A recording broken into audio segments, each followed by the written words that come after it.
He hurts himself every time too. It's impressive. He does. Shut the fuck up. You know? Shut up. You know, if I had a nickel for every time you didn't shut the fuck up, I'd be on the street. If I had $1 for every brain cell you didn't have, I'd have $1. And hello. He's got a good Squidward and he's got a good Gilbert Godfrey. You know what I don't have? A good personality. Hello and welcome to the podcast. That's it. That's the intro. Hello, everybody, and welcome to another edition of the Tougie Steak Podcast. Endo Mills is choking on apple juice? The fuck was that? This is ginger ale, baby. It's Hennessy. Oh. Now, hold on. It's got to be Canada Dry, right? It's Canada Dry, baby. Only way you can drink it. None of that Schweppes shit, okay? None of that.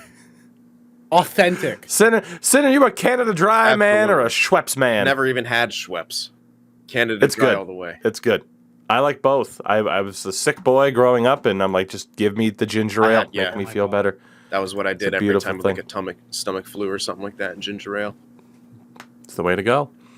Welcome, everybody, again to another edition. This is it. This is the podcast. We're just rocking. We're rolling. We're here. We're back again to talk about everything in the lovely world of hockey and some other random stuff based off of the viewer questions that we have today. But that is okay. We are here again alongside, as you have heard at this point already, Mr. Endo Mills and Mr. Sin for the Winski. And gentlemen, I'm excited for today's show because last night, Stanley Cup playoffs, maybe the most ridiculous game in the history of the Stanley Cup playoffs. I can't wait to talk about that. But before we do, of course, we got a lot of other things to cover. So before we get down to business to defeat the Huns, we need to mention, as always, that this show is brought to you by our lovely friends at Manscaped. You can go to manscaped.com. You can use code Tougie to get 20% off your order and free worldwide shipping. Are you hearing that? Free worldwide shipping. In this economy, with how every service penny pinching you to death, try to book on an Airbnb and they're just like, yeah, it's $156, but here's a cleaning fee and a service fee, so it's $250. And then just kidding, there's taxes, it's $300. And I say, fuck you, I'm getting a hotel. Can I just clean myself? Why can't I pay the? Oh no, they expect you to clean too, and then hit you with a cleaning fee. What? Well, But you know, companies that do not screw you over like that, Manscaped's at the top of the list. Again, they got you covered from head to toe. I mean it. The head on your hair to the weird, like, toe hair on that big toe that you're just like, why does that grow there? You can take care of that, too, if you want, or anywhere in between. Hell, they can even help you take care of your holes. I'm not going to tell you which ones, but they have the ability. The tools, the resources are there. I knew I could get into the crack. Oh, beautiful, beautiful. Again, code Tougie at checkout at manscaped.com. 20% off for the cleanest holes you can possibly give yourself. Yeah, that's what we're going for. Yeah, dude, we've been with Manscaped for like a year, man. Yeah, how long? I mean, unless you want to sit here and do the same boring ad read that everybody skips through. But, you know, with the way we do things here, you never know what you're going to get. I'm surprised they let us do it for so long. I'm surprised I haven't been like, hey, listen, we love it, but like just once, give us a proper. Just read the thing. Read the thing. We had that last one time where I read the thing. Yeah. Last time you talked, not good enough. Go back. Last time you talked about the kids from Rugrats dreaming that they were swinging off Grandpa's nose hair, and you turned that into talking about creepypastas, for God's sakes. This time you're talking about clean holes. We don't know where this is going. Just read the script. Manscaped.com. Code Tougie at checkout. 20% off your order and free worldwide shipping. We thank them. We thank you for listening to and supporting this podcast, and we will again thank you guys by bringing back viewer questions. Yay! Because we only have 4 hockey games to talk about after the past couple of days, and we will start off with A rather interesting question, and again, a reminder: if you want to get your questions in there, you can join the Discord. What is it? The cafe, the Tougies cafe, or something like that. I don't know. I didn't set it up, but hey, it's the place to be. Links in the description, and whether or not you're listening or watching, join up, get your questions in there, just like Hawks did, who asked. Since you guys talked about food on last week's podcast, favorite dinner meals, which dinner plate is the GOAT? And the correct answer for best dinner plate is my Hercules Disney commemorative plate from like 1998 when the movie was first coming out. Oh, that's what he means by it. No, I don't think that's what he means by it at all. I think he just means like, what is your favorite like dinner meal? But I saw a dinner plate and I'm like, Disney. It just reminds me of the episode of Family Guy. Lois, this isn't my Batman glass. Like, Yeah. Lois, this reminds isn't me my of. Batman glass. Oh, God. So, favorite dinner meal. If you could have one thing for dinner, Endo Mills, what would it be? God, I don't even know. Go to Sin first. I have no idea. I have to think about this. Sin, if you need a second, I have my answer. You can go for it. I need to choose. Okay, now, this has nothing to do with a certain ESPN personality, I promise. Boo. But as a man of Italian descent, you cannot beat a good chicken parm. You can't. I get it. People might be sick of hearing about it. And again, I love John Buccigross. I do. But, you know, he goes a bit overboard with it. It's his gimmick. It's his shtick at this point, and it's fine. But, yeah, no, you can't beat a good chicken parm. That is my answer. Sin, you had less time to think about it than Endo, but go for it. I used to make this like chicken curry dish with my mom. You know, like you layered the bottom with asparagus, and then you put like this chicken curry mix over the top, and then some cheese on it and baked it, and it was really good. You like serve it over rice. Fuck, that was like, I gotta find that recipe because it's somewhere. Yes, you do, and you gotta send it to me. It's so good. It's just so good, and it's one of those things where you heat it up the next day and it tastes just as good. Those are the best ones, aren't they? They are the best ones. Endo Mills, your top dinner. So, recently, like all time or just recently, because like I can't remember what my favorite thing is. Maybe just like a nice right now. If you could have one thing after we're done recording this podcast served to you for dinner, what would it be? Hold on, I have the recipe right here because I told Polina to go get it for me. Okay, you get some basil. You get a quarter tablespoon of basil, and then you get some seasonings and the fixings. Savory braised chicken. Is it the chickpea one? No, not the other one. It's where's the one with the feta? There you go. Sun-dried tomato pesto and spinach penne with marinated mozzarella and garlic on a garlic ciabatta. That is the best thing. It's so good. It's got a nice little spice to it. You also have the mozzarella on the garlic ciabatta, and it's perfectly good. Like you can just scoop it up after you eat it, like the sauce with the bread.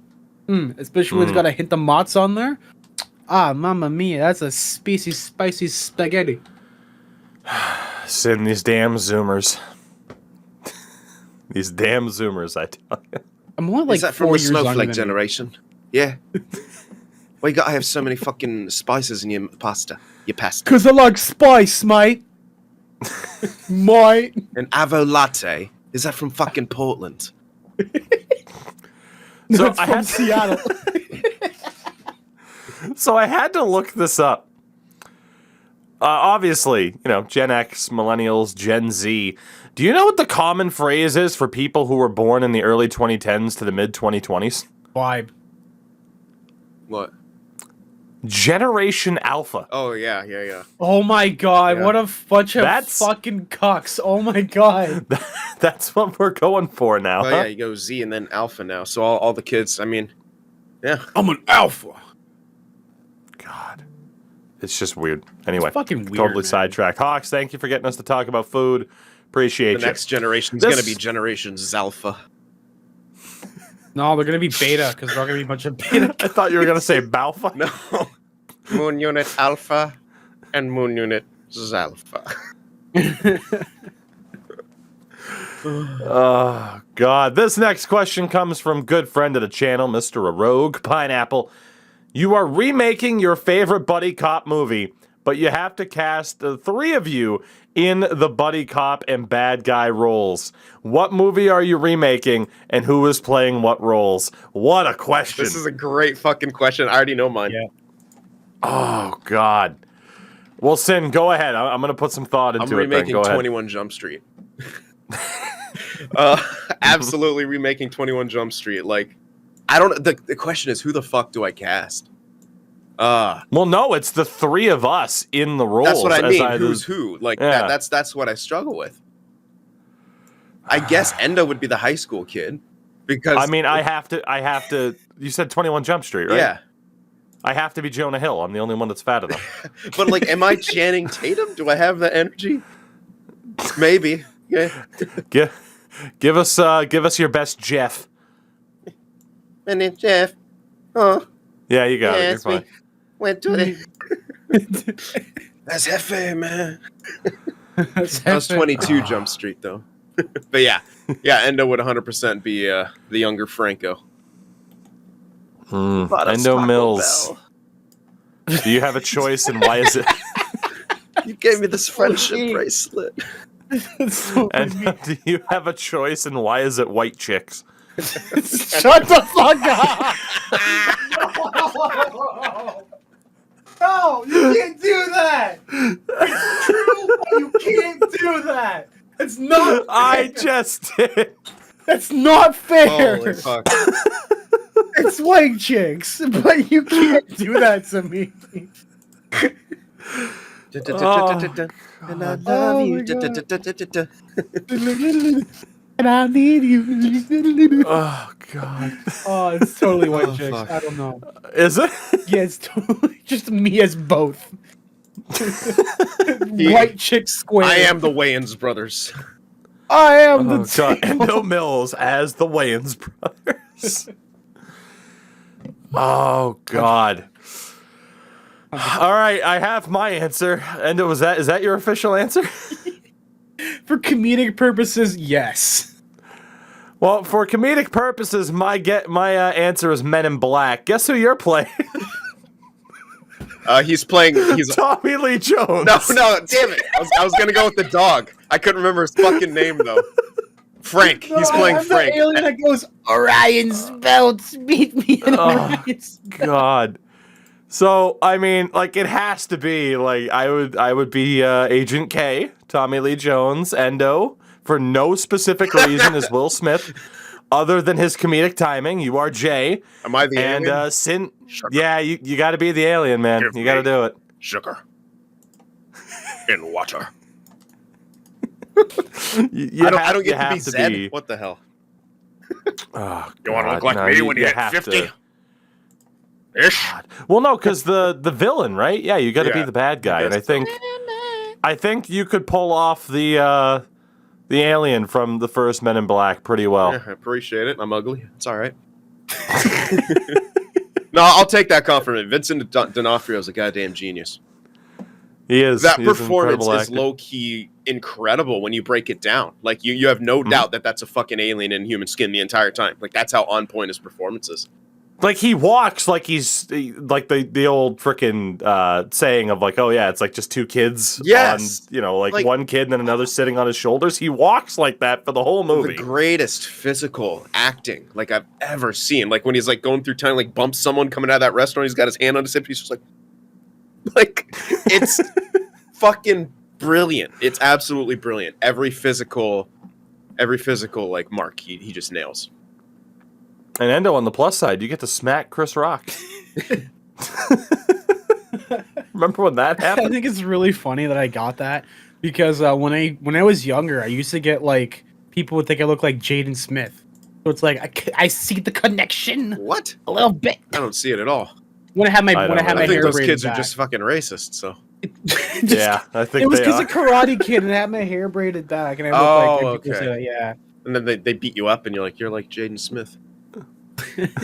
Yeah, nice hair. I'm just saying Is it too late? that school fight scene is over the top with how much like flying around he's doing in a school fight. Like just I never yeah. saw the Karate I Kid haven't remake either, because but I just saw that scene and it's so ridiculous. My favorite part is when he talks to one of the Asian, like he's on the bus, like the train going to the thing, He goes up to someone and he starts speaking. I think it's like Mandarin or Cantonese. He's like, "Dude, I'm from Detroit." I was crying. That's Is pretty it good. too late to change my answer to Rush Hour? Oh, dude, that's pretty good. That's a good. You can change it to that. Yeah. Well, no, I mean, obviously, like, look, Men in Black fits. Okay, it's Rush Hour. We're getting the all-time Endo laughs. It's just been Impressions Week for us, hasn't it? Oh, it really has been. All right, so Sin, you are Chris Tucker, Yes. and Endo and I can fight for the right to be Jackie Chan. I'll be the guy in the the convenience, the guy selling the noodles. Oh, the first Rush Hour, yeah. Yeah, the first one. You get to be the Asian God. with bleached blonde hair. Oh, my dream. Yeah. Unfortunately, if you tried, it would come out orange. Sorry. Yeah. That's just how it goes for you dark-haired people. Oh, I thought I was taking. What do you mean? What do you mean? I know. Taking a turn. You people with dark hair. See, if I said you people with dark hair, that'd have been worse. Oh, I mean, you people with the dark hair. They come over here, they dye their hair, they don't play hockey. Oh, it's getting exponentially better. I love it. Oh, oh man, what is This going question on? comes from good friend of the channel, Roomba, also known as Nuge. And it's solely for me because it's a As in soccer Nuge? question. It is, yeah. Oh, cool. Yeah. Who we'll be playing FIFA with, I think, tonight on stream. It'll hope be a so. good time. Just kidding. Does Steven Gerrard. Just kidding. Sorry. Gonna slip again. I have to throw that in there for Nuge. give him a little PTSD action. Oh, God. Does Steven Gerrard, who is the manager of Aston Villa, formerly and still a Liverpool club legend, now the manager of Aston Villa, does Steven Gerrard save Liverpool's title chances on Sunday? For those who do not know, again, I explained it. Steven Gerrard played for Liverpool for years and years and years. He now manages Aston Villa. Aston Villa, on Sunday, play Manchester City. If Villa can get a draw or even a win, and Liverpool win their game, then Liverpool will win the league title. If Aston Villa blow it, then Manchester City will win the league title on the last day of the season. And to answer this question, I need to check the scoreboard because Aston Villa played today and they drew Burnley. The best way I can describe Burnley for the hockey fans in attendance, God, how do I describe them? You need X. Think of like the shithouse team that hangs around but never accomplishes anything. Minnesota. Toronto. Yeah. Yes. I was gonna say. So you're having to rely Toronto. on Toronto to beat Tampa. A less talented Toronto. Like 2010 Toronto versus 2022 Tampa. God, it might as well be like the Buffalo Sabres from the McEichel draft year where they're just stripping pieces away. Like, that's Burnley. And you're having to rely on them to beat Tampa. Like, modern Tampa. Oof. Yeah, I'm not holding my breath. Oof. I'm not. I will be over the fucking moon if it happens. Because that means Liverpool would have won 3 championships already this season with an opportunity for a 4th through, obviously, soccer-wise, you get your league play and your tournament play. So I'm hoping, but I'm not that optimistic. I gotta be honest. Our next question comes from channel legend Scroopy Noopers 248. Question for the podcast: other than Godzilla, who was your favorite kaiju from the Godzilla I don't even know what that means. franchise? Monster. So, like the monsters, whether it be friend or foe to Godzilla. Were you ever? I'm guessing you weren't ever a big Godzilla guy. No, I watched the one with Matthew Broderick in like the 2000s. Unfortunate. Yeah. Unfortunate. This was funny as shit. I had a Godzilla toy that you pulled one of the little fins back and he roared like Godzilla. Yeah, I don't fucking know. What is it? Moth? There's like a moth. There's a giant fucking moth. Yeah, it was Mothra. Mothra was good. I like mean- Dave Chappelle when he. Yeah. Where he just uppercuts the fuck out of him. you know what I'm talking about. There you go. I do. That's my favorite kaiju. It's not. It's my headcanon. Dave Chappelle is my favorite kaiju. we have an episode title, everybody. I got an Asian wife. Oh. When the Godzilla went smack. Oh, fucking hell. Endo, were you ever a Godzilla guy? My favorite kaiju is Great Ape. He's a kaiju. And Clifford the big red dog is my favorite kaiju. Oh no. Yeah, all I know is like, would King Kong be considered one? Because they had Godzilla versus King Kong. Yeah. Yeah, basically a kaiju is a gigantic monster. Oh. Or a gigantic creature. Oh. Okay. So yeah, King Kong is technically. I mean, you gotta consider him a kaiju. Like you had Godzilla versus King Kong. Yeah. Like, he's a kaiju. Yeah. For sure. Me after Thanksgiving dinner, I'm a kaiju.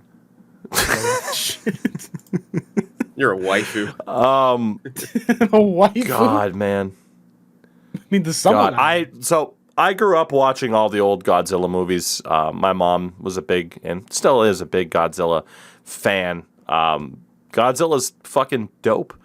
My answer is the least. Like it shouldn't even count, but there is a character called Jet Jaguar. What? Who is literally just a man in a robot suit. Oh. Nice.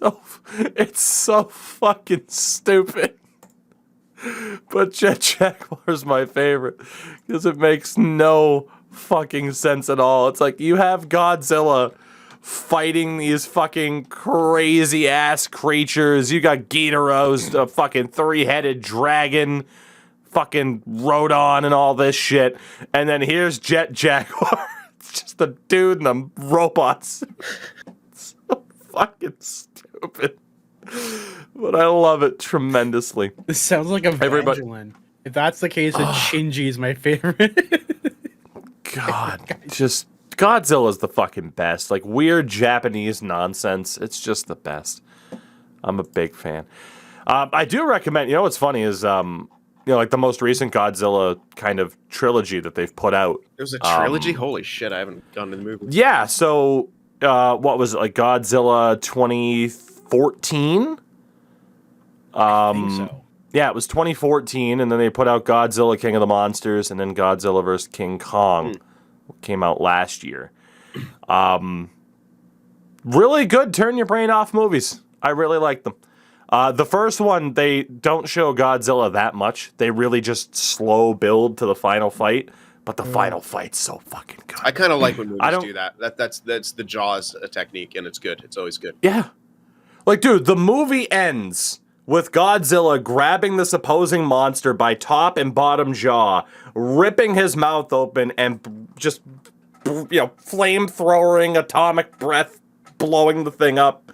It's the nerdiest shit in the world, but I love it. It's cool as fuck. Part of me thought you was gonna Godzilla movies. grab him by the tail and swing him around like Super Mario 64. So long, Gabe. Sure. In the original, wasn't it the original Godzilla versus King Kong that Godzilla was swung around by the tail? Like I have no clue. Probably. Oh god, we could talk about this for a long time, but the bottom line is Dave Chappelle is Sin's favorite kaiju. Yeah, he absolutely is.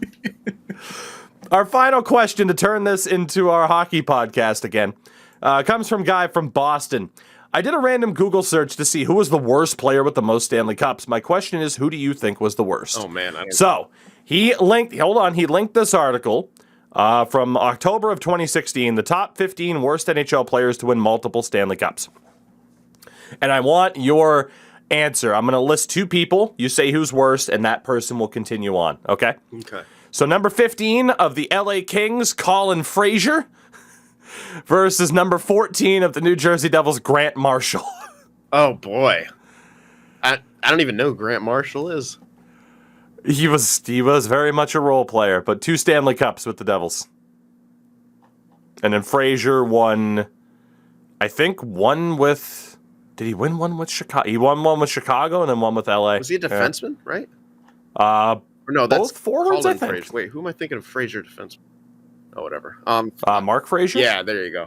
He used to play for the Oilers? Yeah. You want to just call these two kind of a tie of just like, yeah, no, they're both kind of bad? I literally don't know either of them, really. Even though all right. Number 13 was Billy Carroll, who was a part of the Islanders Cups. I can't comment on Billy Carroll. I don't know who he is. Number 12, Chris Dingman. What a name. This goes to show you like how quickly those role players are forgotten, even when you win cups. Because these names are simply not ringing a bell. Yeah, he won with Colorado in 01 and in Tampa in 04. Weird. Number 11, Daniel Carcillo. He belongs on the list at least. Yeah. Number 10, Craig Adams for the Hurricanes and the Penguins. I'm going to go Craig Adams because Carcillo was very effective in his role. That's and fair. Even more effective now as an advocate. There you go. Good job, Carbone. Number 9, Grant Jennings with the Penguins in the 90s. Never knew how to say this guy's name, but he won with the Red Wings. I don't think we could pick him because Deke Slayer would be mad. But Joey Kocur, Kocur. I think it's Kocur, something like that. Yeah, he was a bit of a tough guy, I think.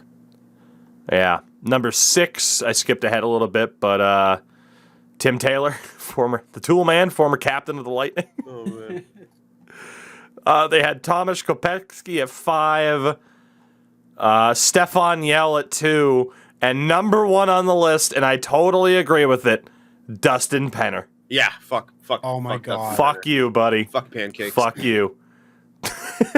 You might have a cup ring or two, but you were carried to it, let's be honest. Yeah. Fuck you. I didn't think nobody Yell else was come to too mind. bad. Stefan Yell wasn't that bad, was he? Damn, I didn't think. I didn't think so. Yeah. Yeah, he won with Colorado and Calgary in the early 2000s. Yeah, he was an integral part of that. At least what I remember in Colorado, he was a menace. Yeah, so I mean that list really does kind of. It's just like, well, who was a fourth liner? Yeah, probably on a really good team that was carried in a sense is kind of how I view that. I don't know if I have an answer for who was the worst player though to like win. That's really honestly like, for me specific criteria. Recency bias. You got to kind of look at Maroon right now. The fact that he's won 3 straight and the kind of role he plays, like it's comical. It's kind of comical. Like I'm not gonna shit on the guy, but it's also like pretty comical how he's won 3 like straight cups. And he flaunts it too. He flaunts it. Like I'm like, oh man. And he might just win a 4th. He might, dude. Yeah. Tampa is, they're a wagon. Still.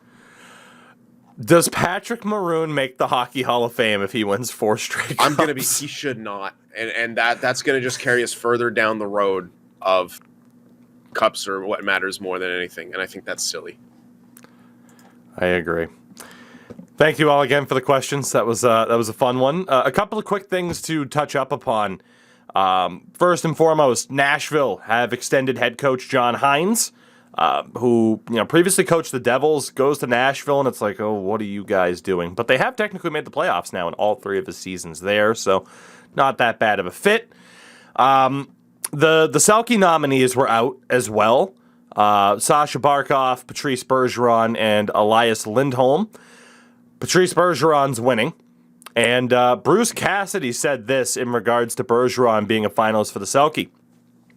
Quote, every year the nerds come up with new stats, and he excels in those too. Very Boston thing to say. Yes, it is. And on top of that as well, something else we were going to mention I didn't write down. People just won't leave the fucking Arizona Coyotes alone. Oh, yeah. Katie Strang is normally on point with her reporting. Unfortunately, she had a bit of a swing and a miss in her article in regards to, again, something that anyone who's vehemently anti-Arizona has latched onto, even though, dare I use the term, fake news. People were freaking out because, the way this was reported in Katie Strang's article, it looked like, oh, the Coyotes aren't going to be allowed to have their logo on center ice. That is not true. The Coyotes logo will be at center ice, but so will Arizona State's logo as well. And Arizona, essentially gets the call of what the ice surface is allowed to look like. That does not mean the Coyotes logo will not be there. Anybody that looks into this deal knows that Arizona State is benefiting tremendously well from this. Any upgrades to the arena, to the facilities that the Coyotes make, that stays with ASU. The rights, ASU's, like that's it. So the Coyotes do get this temporary home. ASU obviously benefiting very heavily from this as well. People keep trying to find any little thing that they can to continue to be like, move the team, move the team, move the team. And look, if in 5 years from now I'm still doing hockey content on the internet and the Coyotes are in their new rink and the attendance is still shit, even if the team is good, I will qualify, because guess what? There are great arenas with great fan bases where people don't show the fuck up if the team is bad. Yeah, San Jose. San Jose used to be one of the most packed houses and loud buildings in the, guess what, the mid-2000s and the 2010s. And then why did it stop? Well, the Warriors dynasty, and then the Sharks started sucking. Like, that's the way of things. Yeah. It literally just is the way that it goes. So look, if the Coyotes get their new arena and it still doesn't work, I will gladly admit that I was wrong. But just it's kind of like the state of officiating. People just love to complain. Like at this point, this is happening unless an arena deal in Tempe completely breaks down. The Coyotes are staying in Arizona. They're getting a new arena. If they get this new arena, they're not going anywhere for like the next decade. I would imagine. Not. Like it'd be way too big of a hit to have this new arena built and then to lose or have the team be relocated within 5 years or so. They're staying, everybody, right or wrong. They're staying. Like I don't get the point of dogpiling on the this is an embarrassment or this and this and this. What's that accomplishing? Yeah, nothing's changing, even if you think it should. You're a hockey fan. You support the NHL. This isn't new. If you think you're being fed shit, you're fed shit and watching every single NHL game with the standard of officiating and the DOPS. How is this any different? This is the NHL. Eat shit, like the taste of it, or just keep whining on the internet. Yeah, like this isn't the first time, like at all, that they've had a situation like this where they've had to do some sort of agreement. Like the Senators, when they came back, they had to share it with the 67s, with the CHL team. They played in that arena until theirs was built. People just don't like. Also, that Sens team was garbage. That Sens team was completely garbage for the whole duration. Or the expansion Sens, Oh yeah. They were fucking terrible. Yeah, they were a team of fourth liners, like across the board. They were coached by Bonus, by the way. Yeah. So I don't even know, man. It's just recency bias and just piling on the fact that Arizona's in a bad state right now. It's what it is. It's a non-hockey market bias. Like no one talks about the Sens because they're Canadian. They're the core of the game. There's so much of the hockey is such a gatekeeping fucking community. The community of hockey. It's tribalistic for sure. Yeah, very tribalistic, but super gatekeeping. So, like, original six teams are never going to get criticized for anything like this. Hockey markets will never get criticized for any of this. Canadian teams will never, ever, ever get criticized for this. In fact, they think they're oppressed in some way, like that the league's against Canadian teams now, which is fucking hilarious. That's comical. Yeah, it's like the bottom line is the NHL does not want to relocate a team at this point unless they absolutely have to. Look at how much money the Seattle Kraken and their ownership group just paid as an expansion team. That is what the NHL wants. They paid $650 million to add the Kraken to the league. Yeah.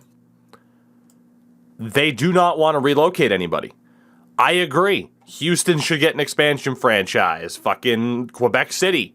In that arena that's been sitting there for, I feel like, at least 5, almost 10 years now. You do a Tron Center. There should be an NHL team in that rink. Absolutely. It is going, the NHL, if they have their way, it's going to be an expansion team, and they are going to make that money as opposed to relocating. Yeah, I would love to see more expansion. I think always you should always be looking to expand more. I have no issue with there being 34, 36, 40 teams. Not at all. Yeah. Not at all. As long as you don't expand the playoffs, I don't have an issue with it. And there's a way to naturally still make it. You know, and again, like if you have more teams in those divisions, it cuts down on travel, which I'm sure the players will like. I mean, sure, in the regular season, you'll be playing more of these teams consistently. Like, say, for example, we were to get up to like 40 teams. In theory, geographically, you'd want it to be 10 teams per division, 20 teams per conference. Top 8 make it. Yeah. So you could literally do, if there's 2 divisions with 10 teams each, the top 4 from each division make the playoffs. And there you go. Like, it's not difficult to figure out at all. Bottom line is, the Arizona Coyotes are not going anywhere. And yes, I agree. QC, Kansas City, Houston. There are a lot of markets that you can point out as this market should have an NHL team. Yeah, I was just gonna... And they will if they pay for it. Yeah, I was just gonna kind of think on that. I'm like, what cities, like, just for fun, like, what do we think? Like, just the next one should be, like, because you have to obviously consider there needs to be a couple East and a couple West. So obviously Quebec City on the eastern side. Would Kansas City be considered East? Because that's close. I mean, you'll have some teams that will feel like they get kind of shafted by the travel. But, I mean, we've talked about this before, you know, in terms of... God, hold on, I'm trying to look something. Like, because obviously Houston would be West, or, you know. Yeah, like, we've talked about this before. We get asked this all the time. Like, oh, where would you... Oh, okay. You know, where would you put a new team? And, you know, it's something that we've talked about. Like, Houston, Texas, 4th largest city by population in the United States. They do not have a team. And again, Phoenix is 5th. That is why they will not move this team. The market potential there is unfucking believable. Yeah. They just need to get the arena situation right. And the problem is, I don't know the full story behind why they elected to build in Glendale 20 years ago, but they did. And that was a mistake. You know, again, they were sharing the arena with the Suns downtown. It wasn't great for hockey because the sightlines weren't great. The Suns apparently have no desire to build a new arena to share it with the Coyotes, so fuck you, you're on your own. But, you know, you look at this, like San Antonio, 7th largest. You could easily put a team there. San Diego, 8th largest city in the U.S. by population, and if you can appeal to the Hispanic market, holy fuck. Like, obviously, San Diego's a goddamn border town. Austin, Texas. Like, again, a lot of Texas, a lot of California. Indianapolis. Very similar in size to Columbus. Indianapolis could get a shout at this stage. Oklahoma City. I don't know if the arena where the Thunder play fit for hockey. I think it does. If I'm not mistaken, is that where the Oklahoma City Barons played when they were in the AHL? It might very well be. Like, literally, you can just go down the list of city population for both the U.S. and Canada and see what would be a good fit. But the problem is, obviously, you look at Canada and the population, and there's really no other tremendous options once you get a little bit down, down the rankings. I mean, obviously Toronto, Montreal, Vancouver, Calgary, Edmonton, Ottawa, Winnipeg. 7 NHL teams, 7 most populated cities in Canada. Outside of that, it's Quebec. And again, I'm sure QC they'll have a team again. And then you have Hamilton, but are they too close to Toronto? Yeah. Kitchener, London, Ontario. Like, they're not going to get their own teams, I would imagine. It's the only issue with Canada when half your country is above the Arctic Circle and no one lives there. Well, that's the issue, too, is it's just Ontario's so fucking large. It's like, okay, do you want them to support a second team? You could make the argument that New York pulls it off. Yeah. But at the same time, like, that's it for Canada. Like, I'm sorry. Like, you might get a team in Hamilton and QC. I can't see, obviously, Kitchener, London, Halifax. Like, these places aren't going to get a team with populations under 500,000 people. Looking at the NHL cities, the only city, I think, in the NHL right now that has a population of under 500,000 people is Raleigh, where the Hurricanes play in North Carolina. I believe that's it. But I believe like that's just the Raleigh area, not just like the greater Yeah, area. I'm Just sure, like how and they got the whole state on lock. So right. Minneapolis is 429, but that's just Minneapolis on its own. I don't think that factors in Minneapolis, St. Paul. So it's not that difficult to see. I mean, Tampa's in that same thing, but again, you look at Tampa and St. Pete, it's much higher than the 384,000 that Wikipedia has Tampa's population at. Anaheim as well. You know, it's just, you look at that and it's like, okay, so Canadian cities, you look at the greater area. I'm sorry, but like, okay, Anaheim, compare the Orange greater County, area of where area. Anaheim is to like Halifax, and I'm pretty sure you're going to have more people available to go to Ducks games. The thing about Halifax Anaheim games is like that LA is just so fucking like when I think of LA, Anaheim's included in that because it's just so many of these cities just stacked on top of one another. So it's like it's population density. It doesn't matter what the individual census is on those. Like they're all the surrounding counties. Like Anaheim and Orange, like essentially it's Orange County versus LA County. Like when you think of the Kings versus Anaheim. And even South, I think they probably, like, Anaheim even got, some of the southern states. My buddy in Bay Area is a Ducks fan. Anyway, but yeah. So, shut the fuck up about the Coyotes. The Jack Adams finalists are also out. The final three: Andrew Brunette of the Florida Panthers, Gerrard Gallant of the New York Rangers, and Daryl Sutter of the Calgary Flames. Did you guys catch Sutter's quote? I did not. Oh, I don't know. I found this man incredibly fascinating. I really was too young to appreciate him as the Sharks coach, but God, he's funny as shit. And he was just saying, like, he would rather see it go to Gallant. He was like, he was in a much tougher situation. He got a raw deal. And he's like, and I'd also rather see it to go to one of these younger guys too, coming in. Like, I don't know. I really appreciate Sutter and his willingness to be frank and just say what's on his mind. He's so blunt. Completely. It's great. Yeah. I have to go with Sutter. I mean, I do too. Yeah. I'm sorry, but Andrew Brunette, took over for Joel Quenneville with a team that's essentially on rails to succeed. And Gerrard Gallant had a Vezina. Your goalie carried you there. Yeah, I was just gonna say that. I'm sorry. Your goal. I highly rated Gerrard Gallant. I still do. I talked about that on the show when the Rangers signed him. I was over the moon for Rangers fans because I'm like, holy shit, what a signing. This season, I am sorry, I do not view Gerrard Gallant as the top coach. If you do, I understand it. Out of these three, it's got to be Sutter. My opinion, no Rod Brindamore here is bullshit. And there's one coach in particular. It depends on how you view the award. Is it about pure results? What is the award about? Jared Bednar of the Colorado Avalanche. Not a finalist for Coach of the Year. It's the same thing we've talked about before, and you've heard this talked about to death. Joel Quenneville, gigantic piece of shit. He never won Coach of the Year. He never won the Jack Adams while he was with Chicago. He won it while he was with St. Louis before that. But what is the definition of Coach of the Year? Sure, you don't necessarily want it to go to automatically the team that had the best record, but then what is it? Is the award where it's like, well, you weren't as good as we thought you were going to be? Is that how we're defining it? In which case, I still give it to Calgary over New York. Yeah, because Sutter came into a situation where we were questioning what the hell do they do, and Sutter completely turned that around and left no doubt. And, well, yeah, results speak for themselves. But, yeah, another thing I would like to see, I think mentions should be, even though they didn't, weren't there a whole lot of time, but, guys like Bruce Boudreau or Marty St. Louis, who completely... I was going to also mention Woodcroft in Edmonton. That team sucked. Yeah. That team absolutely sucked.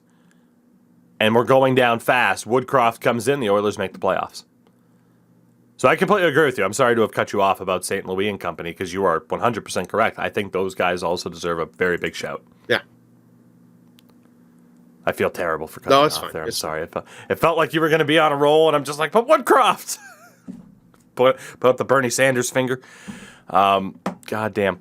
So, yeah, I mean, Coach of the Year, Daryl Sutter. Endo, any disagreements? Not at all. Just All right. to pull off like a big how well that team is gelled together since last season. Basically do like a whole 180. Gotta go with the guy. All right, sorry, I'm just having to get limbered up here. Our final topic before we get to the playoffs, everybody. Regards the Boston Bruins. Oh yeah. Oh, that's where you're stretching. Sorry, getting stretched out, getting limbered up. You're gonna throw You know, something. gotta get loose. Fuck. All right, so the playoffs. The Tampa. The Boston Bruins are indeed bringing back Bruce Cassidy and Don Sweeney. Cassidy obviously is head coach. Don Sweeney is the GM of the team. I knew something was up. I thought somebody died. I had so many alerts on Twitter when I woke up and checked my phone. You know, it is what it is. And honestly, it's what I expected it to be. I didn't expect anything to change because that's not a Bruins thing to do.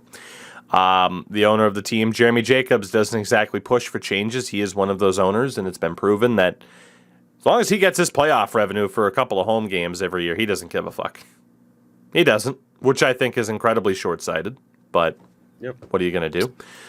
I don't have this, and I'm sorry to disappoint people, I don't have this gigantic rant to go on in regards to this because it is exactly what I expected, and I can only hope for the best. My hope is that Patrice Bergeron comes back and that they actually go for it. I doubt it. I'm very indifferent to this. How can you be disappointed in what you expected? At the same time, yeah, does it feel like you're leaving, leaving a bit on the table in terms of potential? Like, I don't have this big rant and rave to go on. I'm not overly sad. I'm certainly not happy. It's just, okay, you're keeping things the same. Fucking win. Win. Like, I don't want to hear any excuses. I don't want to hear about how close they've gotten the last two times they made it to the Stanley Cup final. The only thing I can point out is, number one, I mean, you wasted Tuukka Rask. I'm sorry, but look at Game 6 against Chicago and Game 7 against St. Louis. That wasn't Tuukka Rask. That was the team in front of him that just died a slow, painful death. The bottom line is, you have had Patrice Bergeron, David Pastrnak, and Brad Marchand all signed to less than $7 million a year per season. And you do not have a Stanley Cup. That's pretty If rough. we make it through this full era and Bergeron retires and Pasta walks at the end of next year, it is going to go down as one of the biggest missed opportunities in the history of professional sports. To have a core that strong and to miss. I mean, that's the only way I can phrase it as I try to Miyagi a gnat out of my face. That's the only way I can phrase it. Yeah. I mean, like, I obviously don't mean to twist the knife, but it's like, you as a Sharks fan, you look back at Marlowe and Thornton and Pavelski, they fucking blew it. Not the players, but the team couldn't get the right players around that core to get them over the edge. Yeah. That leadership group, the management group, fucking blew it. And that's, that's worse to me than if the Bruins were just consistently shit. Like, no disrespect to Sabres fans. I would rather be where you have been, and I get it, it's probably easy to say that from my ivory tower up here of watching a successful team. I would rather consistently have my team be shit, and I've experienced my team being shit. Let's talk about the late 90s, early 2000s Bruins. Like, they were not fucking good. Even once Chara and Savard got there, it still took them a little bit to get going. Yes, they have been consistently good for over a decade now, for the most part.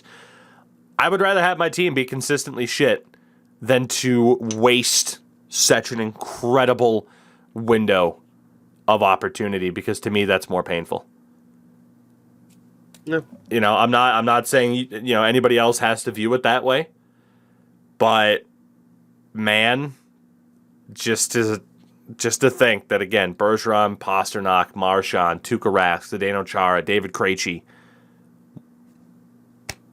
And, I mean, you got one cup to show for it before Pasta got there. That's all I got. Please fucking win. Yeah, you know what? Just please win. To kind of like compound, like expand on that just a little bit. I think about a Sharks team in 2019 who made the conference finals with not good contracts. A lot of those, with contracts who were already beginning to spiral downward. Yeah. And it surprises me that Boston. I mean, you made it in 2019, but yeah, you came. Obviously, you came up short. But yeah, the fact of the last 3 years, the Boston results have been what they have is a huge miss. And honestly, deeper than that, if you want to talk about Sweeney as a GM, I like to look at draft history. And I don't. I know you don't, but his 7 years are abysmal. Yeah, you get a Pasternak, but from that you have 21 players. Like in the last, I can't remember. You want to go over it? There's like 30 plus in the last few years alone who have never hit NHL, have never played an NHL game. Like Don Sweeney took over for the Boston Bruins as the general manager on May 20th, 2015. From the 2015 draft, 54 games for Jakub Zboril, who they did just re-sign. DeBrusk, Senyshyn obviously didn't make it. They did get Carlo in that draft. Forsbacka Karlsson played a little bit. Lozon and Vladar. It was a pretty good draft. 2016. McAvoy, Frederick, Ryan Lindgren, who got traded to the Rangers for Rick Nash, and then Oscar Steen. Honestly, not that bad. 2017, Vakanainen, Studnicka, but then Jeremy Swayman, so decent. 2018, not a single player from that 2018 class has made it yet. Yeah, I knew there was like a 3-year. 2019, not a single player from the 2019 class has made it yet. Yeah, this is the one I'm thinking of. 2020, not a single player from that class has made it yet. 2021, no. They have not seen a draft pick from their last 4 drafts make it to the NHL. That 2018 draft, for comparison, the Bruins took Axel Anderson. In terms of players who have gotten a significant amount of games selected after him, there's not that many. Jasper Weatherby for the Sharks, Philip Kurashev for Chicago, Sharon Govich for New Jersey, so it's not that brutal. And then 2019, first round they take John Beecher. Second round, you got guys like Kaliev, Hoglander. It's not the biggest set of misses in the world, but at the same time, you're also certainly not hitting. Yeah, and I understand that it's closer, so more years of development for the guys who are taken in 18, 19, and 20. But yeah, that is kind of that coupled with the 2015 fumbling. He hasn't gotten over that. He hasn't. Yeah. They have not recovered from the 2015 debacle. That is such an opportunity that went by the wayside. Zboril is a depth guy. Top 6, maybe. He's third pair at best. Yeah, and obviously Senyshyn is probably didn't make it. He's with the Sens now, and DeBrusk has already requested a trade. Yeah. The problem is that he hasn't overcome that 2015 draft. And he won't unless he wins the Stanley Cup. Period. You cannot. It's not a hindsight thing. Everybody knew at the time what are you doing reaching, especially for Zach Senyshyn. Again, everybody knows immediately after Barzell, Kyle Connor, Thomas Chabot, Brock Besser, Travis Konechny went later on in that first round. Anthony Beauvillier in the second round. Even Christian Fischer would have been an upgrade on Senyshyn. Travis Dermott, Sebastian Aho. Those are some of the players that went in between picks I almost feel like 13, 14, 15, and their second round pick, Brandon Carlo. Like almost everyone after their 3 picks in that 2015 draft have like almost everyone, not everyone, but have like touched the NHL ice or had some kind of impact. It's kind of nuts. Like there is not one player in the remainder of the first round who hasn't at least seen the NHL. Wow. There are only 2 players picked between Senyshyn at 15 and Carlo at 37 who haven't seen the NHL, and that's Jeremy Waugh, who was drafted by the Sharks. Injuries. And Gabe Gagne of the Sens. Yeah, Jeremy Waugh got fucked by knee injuries. Oh, yeah, he was very promising. God. He hasn't lived that down. Like, you think Don Sweeney as a GM, you think 2015 and you think 2019 losing to the Blues. Yeah. He doesn't have a positive legacy right now. He doesn't at all. Win. You inherited David Pastrnak. And he fumbled at the trade deadline. Again, like that's my biggest thing. Like, I'm sorry, but you get Hampus Lindholm to be this big shutdown defenseman. I'm not saying Hampus Lindholm played bad at all, but that defense and that goaltending still struggled. And in the close games, especially Game 7, they did not have the offense to score. Yeah. I have seen nothing but failure from Don Sweeney as the GM of the Boston Bruins. Now, depending on your definition of failure, maybe he has passed the test for you on occasion. I mean, again, like, I'm not denying it. The Bruins have consistently made the playoffs since Don Sweeney has been here. Again, he took over at the end of 2015. They missed the playoffs his first year at the helm. And then first round, second round, Stanley Cup Finals, second round, first round. Is that enough for some people? Sure. Is that enough when, again, you have Bergeron, Marchand, and Pastrnak to the contracts they're signed to? When you have a consistently top-tier goaltender in the NHL and Tuukka Rask? Is that enough? No, it is not. End of. Yeah. So, yeah, I'm not overly happy, but I would love I'm a fan of the NHL. To have those contracts. Not only the contracts, but the production you get out of them. Like, we're paying Couture $8 million. He's solid. He's great, but I mean, he's not putting up Marchand points for $7 million, or not even $7 million. Marchand's making like 6.12 or something like that. Like, I think 6.6 maybe, or 6.125 for Marchand. You're right. Market value Brad Marchand's making $9 to $10 million. Absolutely, easily. You know, we sit there and talk about, no offense, Endo, but Toronto and the big stars not taking these sweetheart deals. We look at the success of Tampa. Their team did take sweetheart deals, and they've made the most of it. The Bruins haven't. The bottom line is the Bruins have been outworked by Tampa. Tampa's management group has done a better job with a similar situation than Boston's management has. That's what it comes down to. And it really fucking sucks. Yeah. It really, really sucks. Let's get to talking about the playoffs here, because I could rant and ramble about that all day. I said I didn't have a rant, and Sin kind of took me by the hand and led me through it. So thank you for that. Yeah. I'm like, you have a rant. I'm just going to fucking poke until I get it. We'll start off with Tuesday's action. First game of the playoffs, the Tampa Bay Lightning and the Florida Panthers. Game 1, the Lightning win it. A convincing 4-1 final score without Braden Point, who will also miss Game 2 tonight. Like, a lot of people like the Sergei Bobrovsky start Game 2, and I believe he is, but you got to rely on that $10 million goaltender, but that was not the first impression that the Florida Panthers needed to make on home ice at all. It's brutal. They started, they got the first goal of the game, and then, yikes.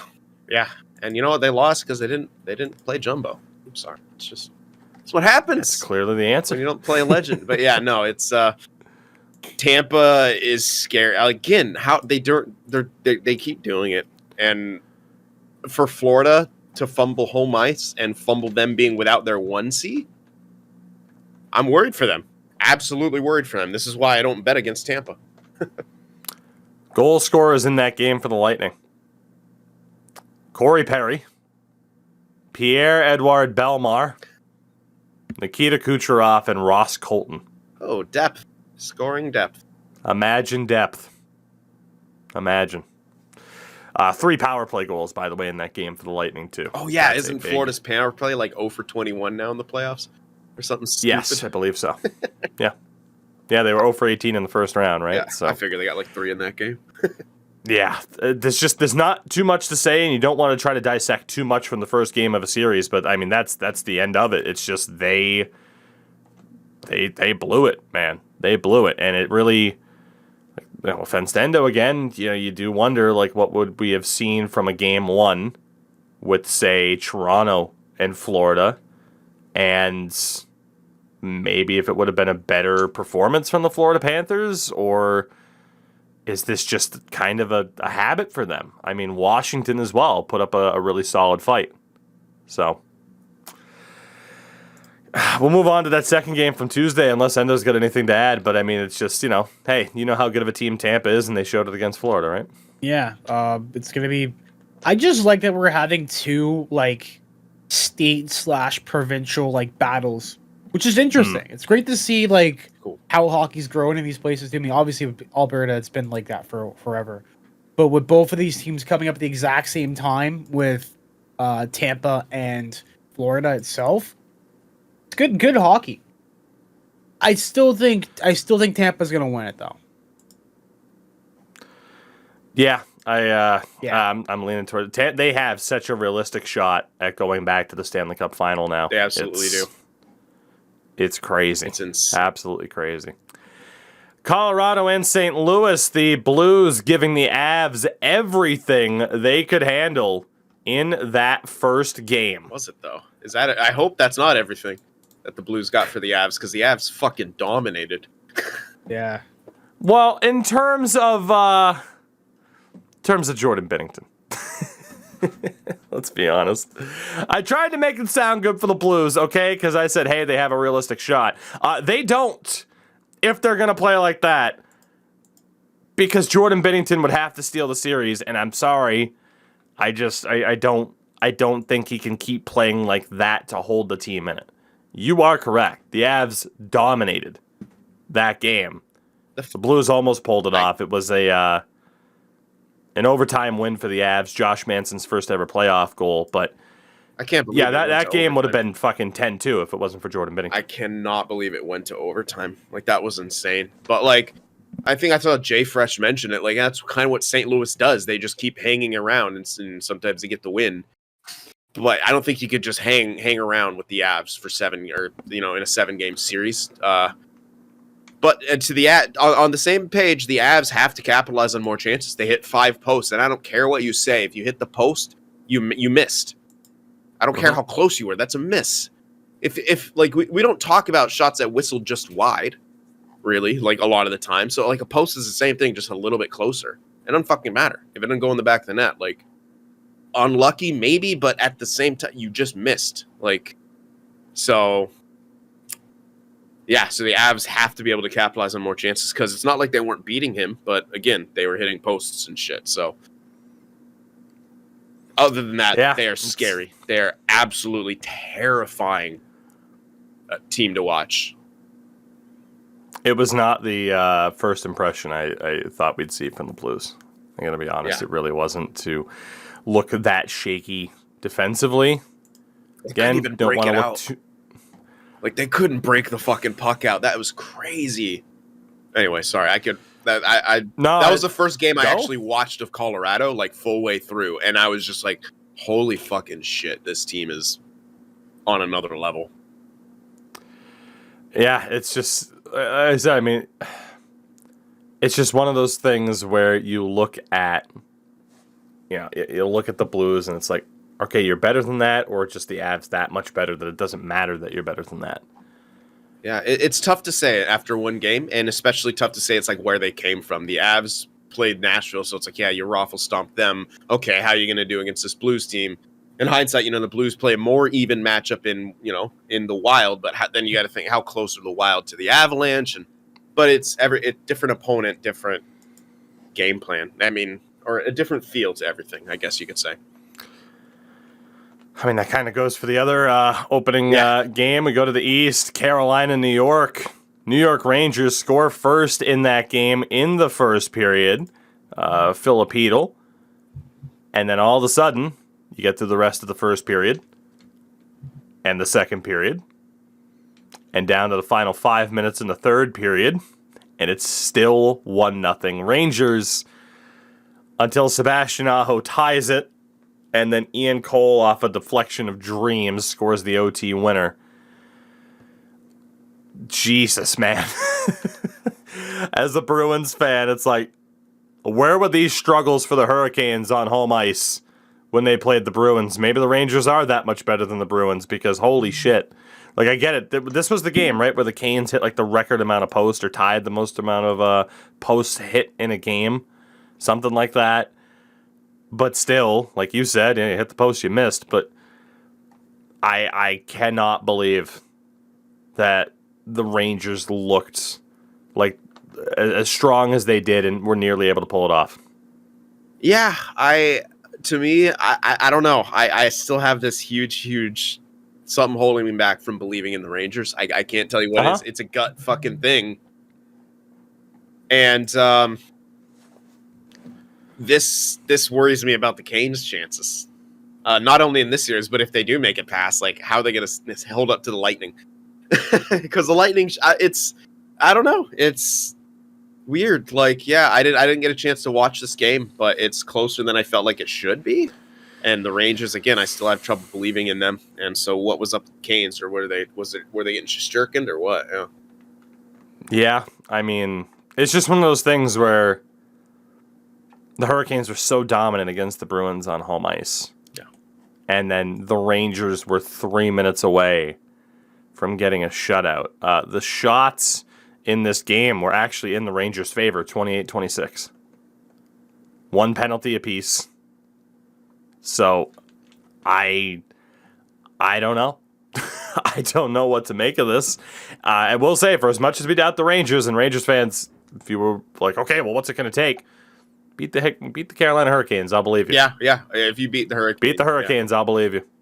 Especially after how I saw them pretty much handle the Bruins, particularly on home ice. So I am now very intrigued by the rest of that series, and I think a lot of people are. I think most people were kind of viewing this as, all right, Canes are going to the conference final. Maybe not. Maybe not. And that does say a lot, for sure. And then we get to the final game and the final topic of conversation for today's podcast. Holy hell. The Calgary Flames beat the Edmonton Oilers in Game 1, 9-6. The Flames set the record for fastest 2 goals to start a playoff game in NHL history, 51 seconds into the game. Keep in mind, again, the Flames scored 9 goals in this game. They didn't score their 9th goal of the series against Dallas until Game 5. In one of the most ridiculous stat lines I've ever heard. These defense suck. This game featured more goals than Ottinger allowed in the entirety of that round 1 matchup. Matthew Tkachuk gets the first Calgary playoff hat trick since Theo Fleury in 1995. And Connor McDavid has 31 points in his last 16 playoff games. The Oilers are 5 wins, 11 losses in that span. That's so bad. And Mike Smith, who got pulled in the first period after allowing 3 goals, will be starting Game 2. Well, yeah, because he didn't start Game 1.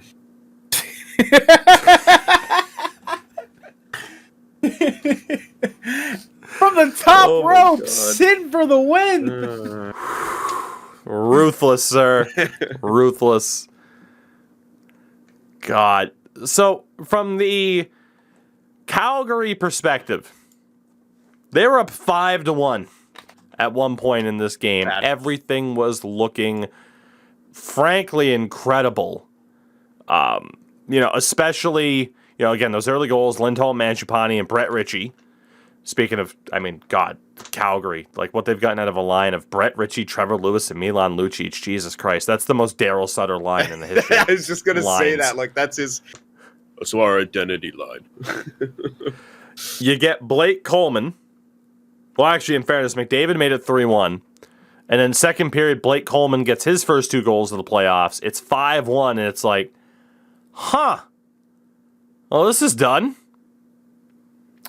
And then Evan Bouchard scores 5-2. And then Matthew Tkachuk scores 6-2. It's got to be done. And then Jacob Markstrom turns into Louis Domingue. Yes. Turns into David Riddick. What the fuck, man? This is a Vezina finalist? This is the worst game I can imagine Jake Markstrom has ever played in his career. 2 awful goals scored by Zach Hyman. Then Leon Draisaitl scores. Out of nowhere, it's 6-5 heading into the third period. Kyler Yamamoto makes it 6-6 a minute and a half into the third period. And then the Flames score 3 more, including 2 for Matthew Tkachuk, so he has a hat trick. 9-6 the final score. What the fuck? Endo, what the fuck was this? I got no words. That's your goalie calling it early. That's it. That's just a mess. That is a mess. Did he stay? This in was the game? most Leafs game to never feature the Toronto Maple Leafs. Yeah, this Thanks. was a Leafs Oilers game. That's what it was. Thanks. Like, holy shit! I can't believe it. I really can't. It was nuts how wide open it was. When the Flames went up 3-0, I was like, it's over. This is a Daryl Sutter fucking team. But again, you just can't ever doubt McDavid or Markstrom shit in the bed. Like, McDavid obviously played great. Had some great plays, but really, yeah, it was just really bad goaltending. Some bad defense by Oilers, but we expect that. But mostly just bad goaltending. Yeah, Markstrom let in some of the goals he let in were horrible. The one on Draisaitl, like, it's an okay shot, but you get a piece of it. You got to stop that. Yeah, the 2 from Hyman were just woof. It was bizarre. It was like we literally got transported back in time to the 80s for this game. Yeah. This was Florida Panthers early Vancouver, Jake Markstrom. And I wasn't sure if we'd ever see that level of Jake Markstrom again. And I'm sure Flames fans are hoping that we never do. Yeah. Because that was absolutely horrific. There are no words to explain it. It was incredible to watch. You know, I was streaming. I had it on, corner of my eye, watching it, and every time I looked over, it felt like there was at least another 1 or 2 goals scored. Yeah. Just an absolutely insane game to experience, but how do you assess that? Again, we've said it for every single series. You don't want to look too much into one game. You know, if this ends up being 5-1 for the Flames, you're just like, oh, God, the Oilers are screwed. But Jacob Markstrom, you know, despite allowing 9 goals, granted, 1 was an empty netter, I don't think the Oilers are going to be too discouraged by this. I would. The takeaway is we scored 6 goals on Jake Markstrom. We can do it again. Yeah. Like, that was supposed to be, in a sense, the strength of the Flames. Granted, we kind of saw it against Dallas, and in this one, just their ability to fucking bombard the opposition in terms of shots. That's exactly what happened, too. Like, Markstrom didn't have to face that many shots, and he still looked as bad as he did. Yeah, it was pretty rough. And honestly, it was, for me early on especially, Mike Smith could not handle a puck thrown at him. Like, he had no rebound control. Looked like he couldn't really track the puck. It was awful. Like, really, really awful. Koskinen didn't do too much better, but it's also Koskinen. I have no idea what to expect for Game 2, but I think everyone feels the same way of, you know, can't wait to see it. Yeah, Brady Tkachuk's Friday gonna be night's going going to be wild insane. in the stands again. We know that. Keith Tkachuk not throwing his hat for his own son's hat trick. Yeah, that was weird, but I'm funny, I bald. guess. You are Keith Tkachuk, sir. Could chuck that head on the ice. There you go. Bam. Like, you want to talk about somebody being able to afford another hat? Holy God. Apparently likes the hat. Do you know? Guess, if you had to guess, Cap Friendly for all old players, too, has their estimated career earnings. You want to guess how much it's projected that Keith Tkachuk earned in his playing career? For a guy who played, obviously, mostly in the 90s. I'm going to say... He actually played until 2010, which is absurd. Yeah, he played for a while. I'm going to say, like, 65 million. Endo, you got a guess? 85 million. Endo was closer. 81 million. Oh, shit. Keith Tkachuk. Estimated earnings from Cap Friendly. Damn. Yeah, that motherfucker can afford a few hats. Like, your son just got the first hat trick in team history since 1995. How old was Matthew Tkachuk when Theo Fleury last scored that? He wasn't alive. He was still a little spermy inside Keith Tkachuk. It was 2 years after. I couldn't remember how old Matthew Tkachuk was. I'm like, he's 26, right? No, he's 24. He'll be 25 in December. Motherfucker wasn't alive. Motherfucker was swimming in his father's nutsack when Theo Fleury got it. It's nuts. And you don't throw your hat for your son. I don't understand. It's confirmed. I do not understand rich white people. Tougie, I mean, you and I both, buddy. You and I both.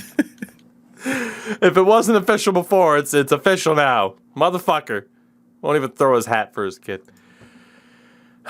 Boys, let's be honest. The highlight of this show was talking about Godzilla monsters. It was beautiful. Wait for the dog. Still my favorite kaiju. Oh, God. So heading into our next show at the start of next week, we will have some more games to talk about, which will be nice. We'll have a much, hopefully, clearer picture of what these series are going to be. I think every single series, will be at least 3 games in by the time we have our next show. So, I'll throw it out there. Final question of the show. Out of those 4 playoff series, does anybody have a 3-0 lead by the time we record our next show?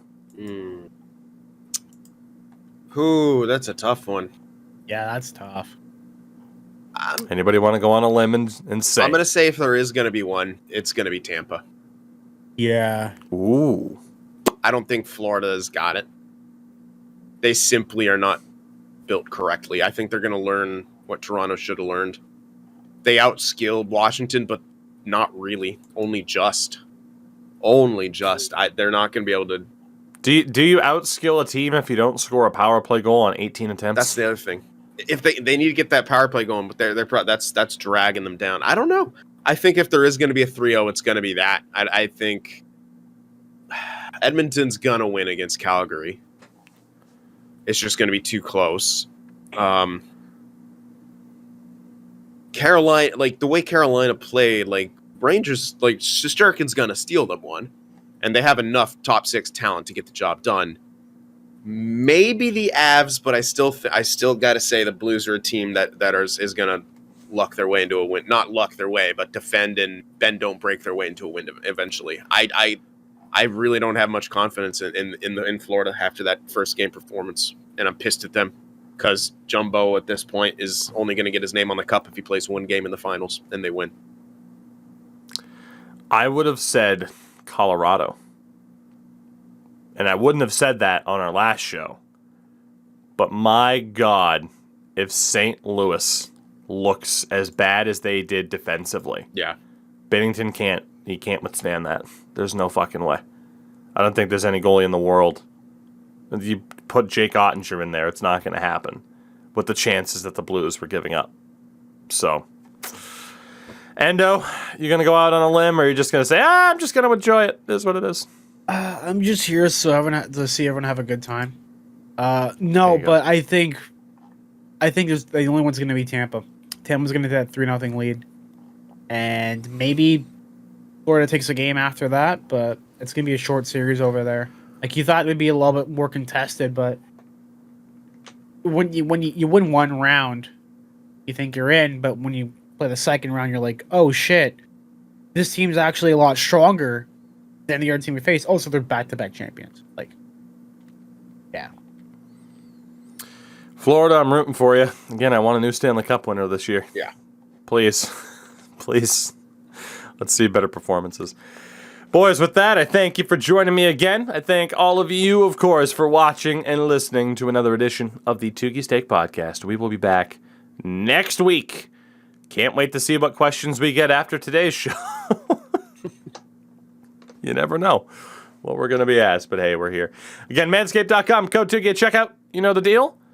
Endo Mills, what do you got going on throughout this weekend, buddy?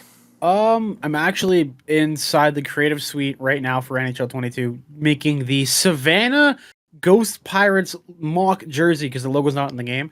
They don't have Ghost as a play-by-play name. They have Pirates though. Yeah. There you go. Yeah, if you guys haven't looked up the Savannah Ghost Pirates logo, It's a sick new name. ECHL team that's going to be affiliated with the Vegas Golden Knights. What a shame. I will try to remember to put it up on screen now, but holy hell, man. Top tier. Top tier logo. It's beautiful. Shared it up on Twitter in case I didn't remember. Sin, what do you got going on, buddy? A nap. But yeah, obviously, you find me on the YouTube side of things, Sin for the Win Productions. Follow me on Twitter for weird playoff tweeting, Sin FD be a prod. On Instagram at Paul Sinders, and of course on Spotify, Apple Music, iTunes, all the major platforms. My music is up, an acoustic EP as well as my full instrumentation kind of rock pop punk single at Paul Sinders. So go check it out, go stream it, go listen. I'm at 100 monthly listeners already on Spotify, so let's go. Right. If you're listening to this podcast, all you gotta do, type in the name. You don't even have to change. You don't even have to change platforms. Whatever app you're on, you're good to go. It's right there. You're already where you need to be. Just put in that little bit of extra effort. You can find me everywhere, Tougie24, of course. YouTube side of things. Of course, we stream every night on Twitch as well. A reminder, on the YouTube side of things, the main channel, of course, we have our lovely videos, of course, covering Gretzky 05, the 5 teams to never make a cup final, the EA versus 2K series, of course, that we got going on. So make sure to check those videos out. And again, the second channel, TWOGIE24, the home for all of our franchise mode content, including our Boston Bruins NHL 22 franchise. And of course, you can see these two quite often in our Ottawa Senators franchise on NHL 2K10 as we play through a full season with the Sens to try and win a cup. My God. Every episode's a delight in its own way. It gets nutty around like game 45. It just gets super nutty. You'll understand when the episode's out there and you get there. Trust me, you want to stay along for this ride. It's insane. It's a fun time. Everybody, we'll see you next week. Have a great weekend and goodbye.